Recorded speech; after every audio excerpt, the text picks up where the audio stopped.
পবিত্র ঈদুল আজহায় মুক্তি পাওয়া ঈদের ছবি তুফান প্রথম দিন থেকে দর্শকের আগ্রহে শীর্ষে রয়েছে। সারা দেশে ছবিটি নিয়ে দর্শকের সারা মুগ্ধ প্রেক্ষাগৃহ কর্তৃপক্ষ। এর মধ্যে ময়মনসিংহের সায়াবনী প্রেক্ষাগৃহে ঘটল এক ব্যতিক্রম ঘটনা, যা গত 20 বছরেও ঘটেনি। বাংলাদেশি চলচ্চিত্রের ব্যবসা যখন রমরমা সময় পার করেছে, তখন এমন খবর হরহামেশাই পাওয়া যেত। কিন্তু দীর্ঘ সময় ধরে সারা দেশে থেকে গভীর রাতে সিনেমা প্রদর্শনী হওয়ার মতো কোনো খবর মিলছিল না। সন্ধ্যা 6টা ও রাত 9টার শোতেও দর্শকের উপচে পড়া ভিড় ছিল। এই দুই শোতে অনেক দর্শক ছবিটি দেখতে না পেরে ফিরে গেছেন। আবার অনেক স্থানীয় দর্শক অপেক্ষা করেছিলেন যে করেই হোক ছবিটি তারা দেখবেনই। পুলিশ এনেও লোকজন সরাতে পারেনি। স্থানীয় লোকজনেরা কোনোভাবে সরানো যাচ্ছিল না, তারা সিনেমা দেখবেই। এদিকে সারাদিন দর্শকের ভিড় সামাল দিতে আমাদের কর্মচারীও ক্লান্ত হয়ে পড়েছিলেন। তাই আমরা প্রথমে সিদ্ধান্ত নেইনি যে রাত 12টা থেকে 3টা শো চালাবো।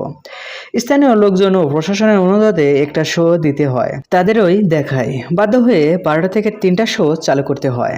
সো ভিউয়ার্স, দেখা যাচ্ছে তুফান সিনেমা ব্লকবাস্টার সিনেমা হতে যাচ্ছে। আর হ্যাঁ, বিনোদন জগতের সকল ভিডিও পেতে চ্যানেলটি সাবস্ক্রাইব করুন। ধন্যবাদ।